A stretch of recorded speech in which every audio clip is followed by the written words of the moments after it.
जय हिंद साथियों, मैं जितेश पुरोहित आप सभी का स्वागत करता हूं अपने YouTube चैनल पर। और आज की वीडियो में हम बात करेंगे राजस्थान के वनों से संबंधित, जिसमें हम रोहिड़ा, सालर वृक्ष, पलाश का वृक्ष जिसे जंगल की ज्वाला कहा जाता है, तथा खेर तथा महुआ ऐसे इंपॉर्टेंट वनों के ऊपर आज हम बात करने वाले हैं। तथा पिछली वीडियो का अगर मैं आप लोगों को बता दूं तो उसमें मैंने खेजड़िली वृक्ष से संबंधित संपूर्ण जानकारी वहां पर दी है। अगर आप लोगों ने वो वीडियो नहीं देखी है तो एक बार उस वीडियो को जरूर देख लीजिए, ताकि खेजड़िली वृक्ष से संबंधित अगर आपका कोई प्रश्न बच रहा हो तो वो वहां से कवर हो जाएगा। और उससे आगे का टॉपिक आज हम पढ़ने वाले हैं, जिसमें मैं आज आपको इतिहास से थोड़ा कम जोड़ूंगा, लेकिन कल्चर से हम एक जनजाति से रिलेटेड बातें करेंगे, जिसमें हम कथौड़ी जनजाति को पूरा डिटेल में डिस्कस करने वाले हैं।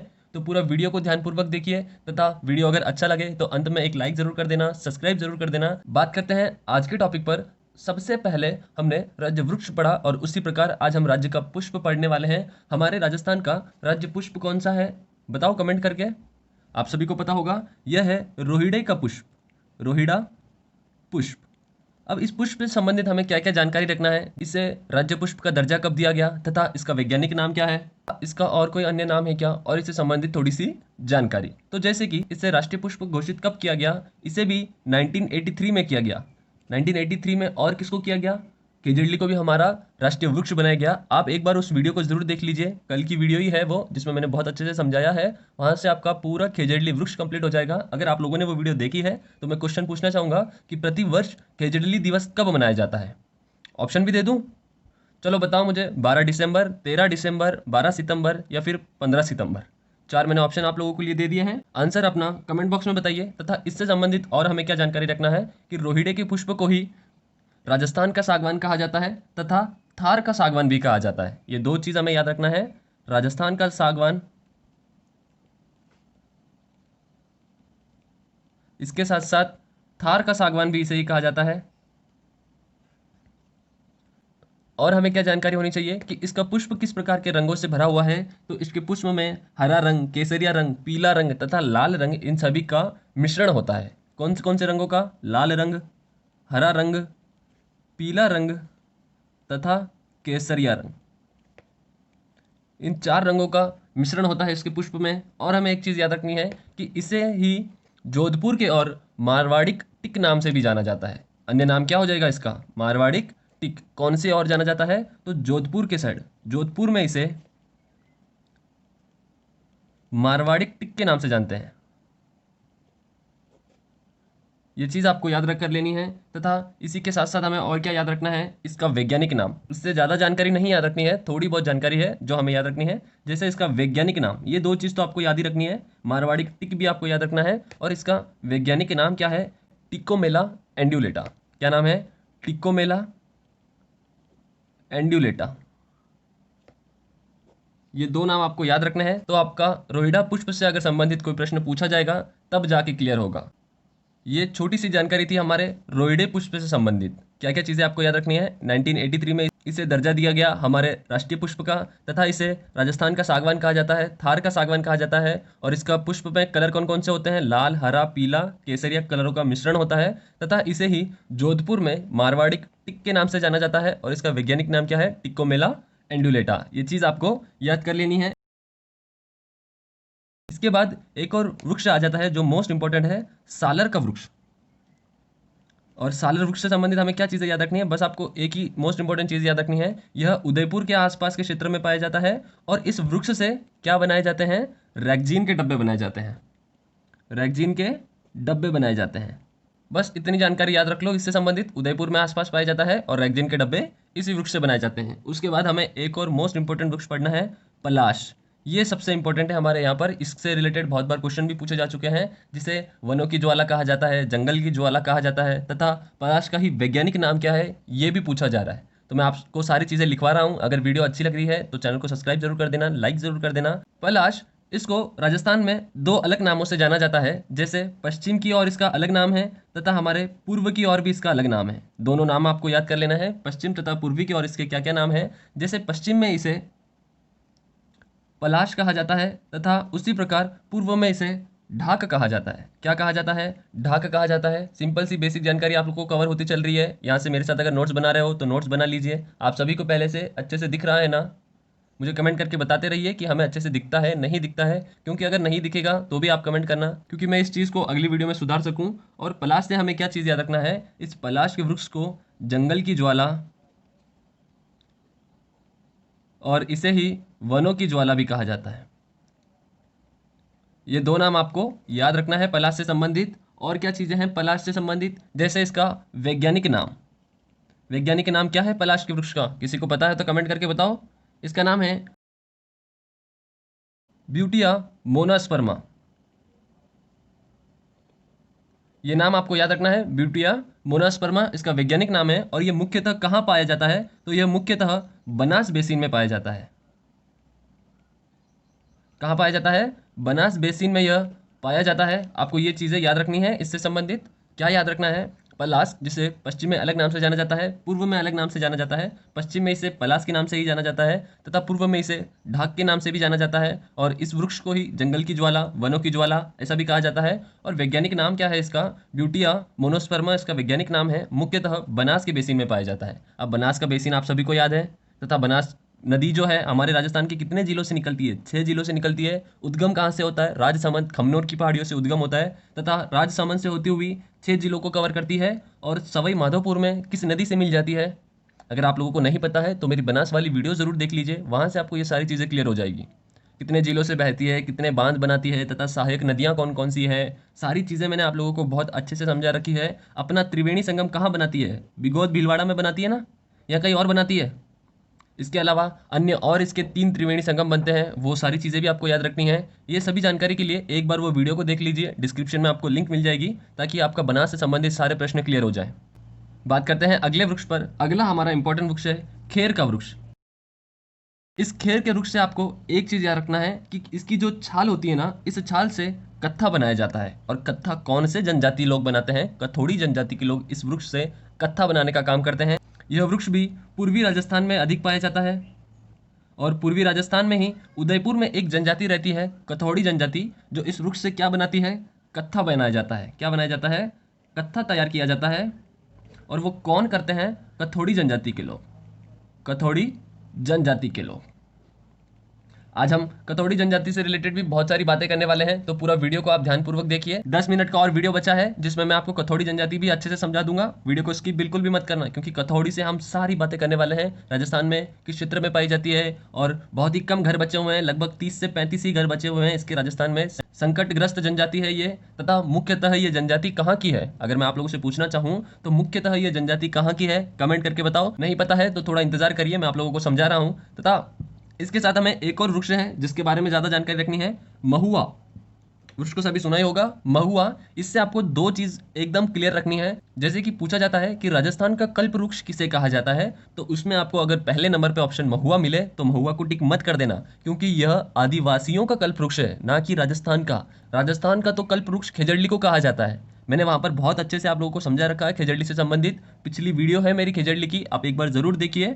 महुआ से हमें क्या क्या चीज़ें याद रखनी है और किस प्रकार से चीज़ों को याद रखनी है। जैसे कि यह दक्षिणी राजस्थान में सर्वाधिक पाया जाता है। कहाँ पाया जाता है, दक्षिणी राजस्थान। अब दक्षिणी राजस्थान के जिले आप लोगों को पता ही होंगे, उदयपुर, डूंगरपुर, बांसवाड़ा, प्रतापगढ़ तथा सिरोही के आसपास के क्षेत्र, इन क्षेत्रों में ये पाया जाता है। और दक्षिण में ही हमारी कौन सी जनजाति रहती है, आदिवासी जनजाति। यह हमारे राजस्थान के दक्षिण में रहती है। तथा राजस्थान के हाड़ौती क्षेत्र में कौन सी जनजाति रहती है, आप लोगों को पता है क्या, कमेंट करके बताओ। वहाँ पर एक मेला भी लगता है। और आदिवासियों का कुंभ कहाँ लगता है, बताओ बताओ, आदिवासियों का कुंभ कहाँ लगता है, डूंगरपुर में लगता है ना, या बांसवाड़ा में लगता है, कमेंट करके बताओ आदिवासियों का कुंभ कहाँ लगता है। और एक और कुंभ पूछा जाता है कि शहरी जनजाति का, शहरियों का कुंभ, शहरियों का कुंभ कहाँ लगता है, जल्दी से कमेंट करके बताओ अगर पता है तो। नहीं पता है तो चैनल को सब्सक्राइब कर लेना, क्योंकि कल की वीडियो में मैं शहरिया जनजाति से संबंधित भी और सारी बातें करने वाला हूँ। तो बात कर रहे हैं महुआ से संबंधित, दक्षिणी राजस्थान में सर्वाधिक पाया जाता है। और हमें क्या याद रखना है कि महुआ के फलों से ही देसी शराब बनाई जाती है। कौन सी शराब बनाई जाती है, देसी शराब बनाई जाती है, जिसे आदिवासी लोग पीते हैं।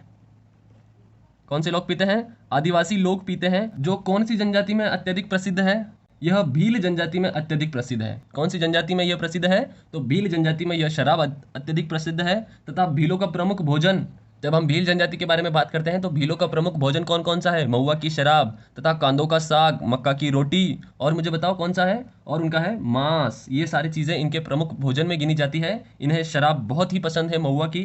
तथा एक और चीज हमें याद रखनी है महुआ से संबंधित, इसे आदिवासियों का कल्पवृक्ष कहा जाता है।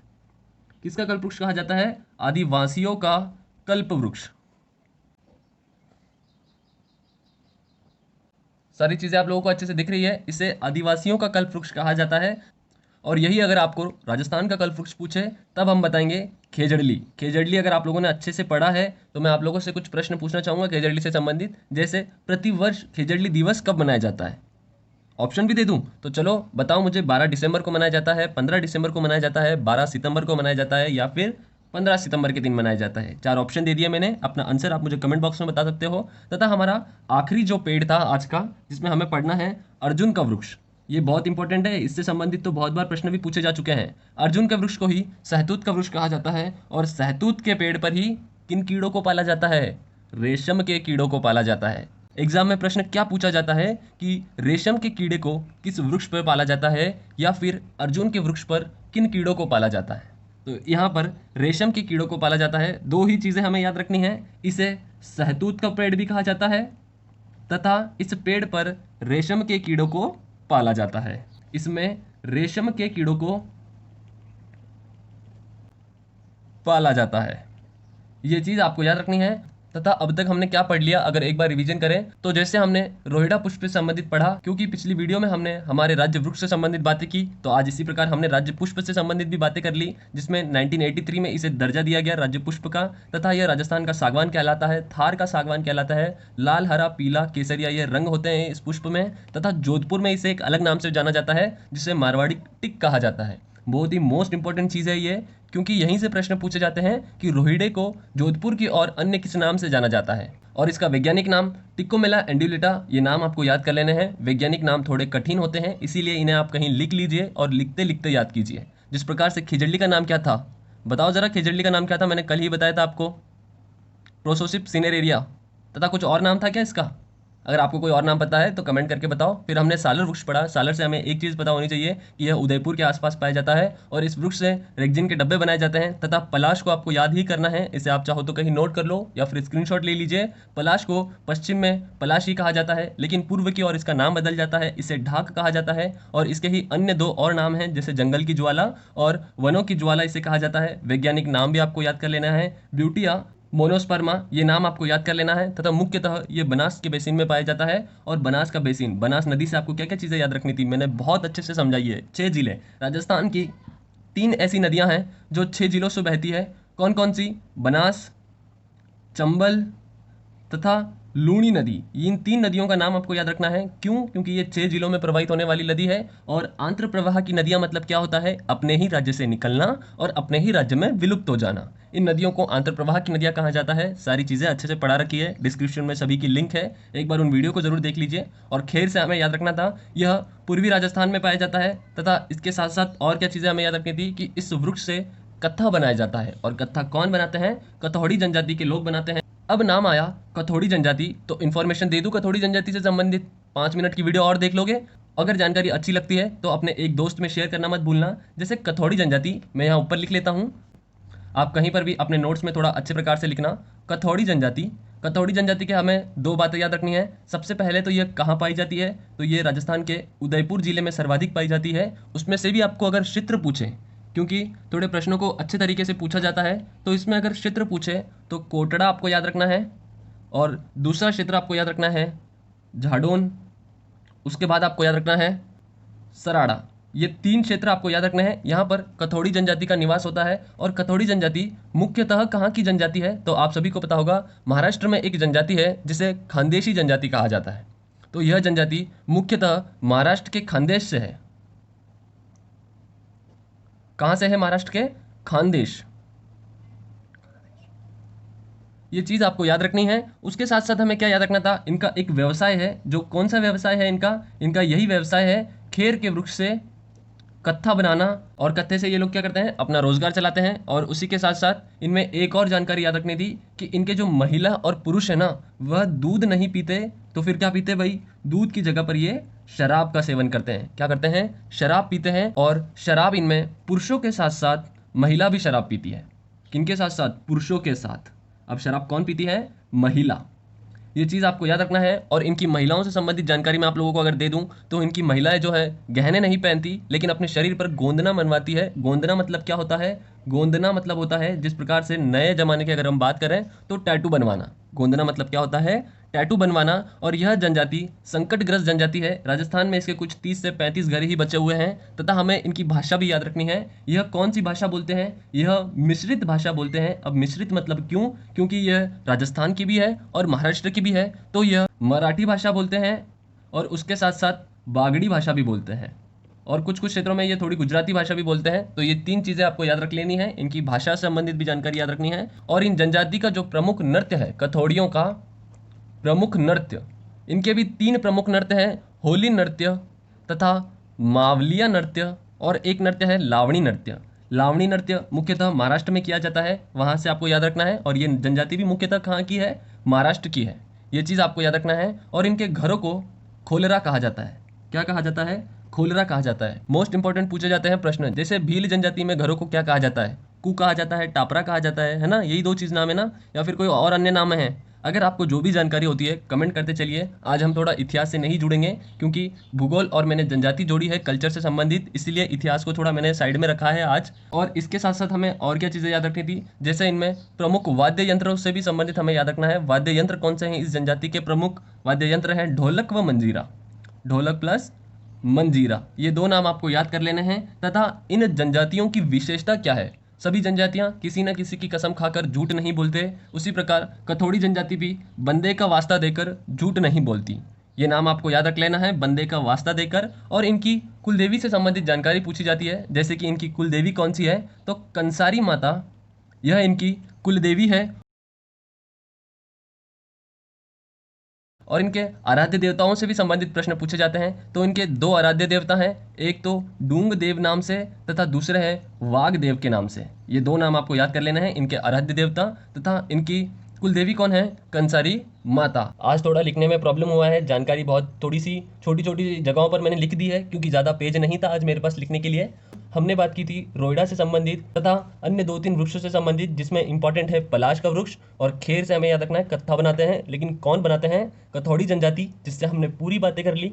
मैंने थोड़ा लिखा कम है लेकिन बोला बहुत ज़्यादा है। आप वीडियो को थोड़ा थोड़ा पॉज करते जाइए और अपनी जानकारी को कहीं ना कहीं नोट करते चलिए। उसके बाद हमें याद रखना था महुआ, जो आदिवासियों का कल्प वृक्ष कहलाता है, तथा अर्जुन का वृक्ष, जिस पर रेशम के कीड़े पाले जाते हैं। यही मोस्ट इंपॉर्टेंट जानकारी है। तो आज की वीडियो मैं यहीं पर समाप्त करता हूं। आप सभी के सहयोग से मेरे 85 सब्सक्राइबर से भी अधिक सब्सक्राइबर हो गए हैं, और आज का हमने टारगेट रखा था 90 सब्सक्राइबर का। तो आप लोगों ने अगर अभी तक सब्सक्राइब नहीं किया है तो इसे सब्सक्राइब जरूर करिए, क्योंकि मेरे 2 वीडियो रोज आते हैं, जिसमें मैं मॉर्निंग में बात करता हूँ प्रश्नों से संबंधित, 15 महत्वपूर्ण प्रश्नों पर बात करते हैं, जिससे संबंधित भी मैं आपको ऐसे ही जोड़ता चलता हूं। हम लिंकिंग स्टडी रोज करते हैं, जिसमें इतिहास को भी थोड़ा थोड़ा देखते हैं, और भूगोल तो हम डिटेल में देख ही रहे हैं। तथा कल्चर से अगर कोई भी प्रश्न निकल जाता है तो हम वहां पर उसे भी जोड़कर याद कर लेते हैं। तो रोज आपको 15 प्रश्नों की वीडियो मिलती है, तथा उसके साथ शाम को एक ज्योग्राफी का टॉपिक मिलता है। तो आप टॉपिक को पढ़ लीजिए, तथा इसी टॉपिक से संबंधित मैं रोज प्रश्नों वाली वीडियो भी बनाता हूं। तो इन सभी के लिए आप चैनल को सब्सक्राइब कर सकते हो, तथा अपने मित्रों में भी शेयर करिए, क्योंकि अभी हमारा परिवार बहुत छोटा है, हमें इसे बहुत बड़ी मात्रा में बढ़ाना है। तो जितना हो सके उतना शेयर करते रहिए, सपोर्ट करते रहिए। जय हिंद, जय भारत।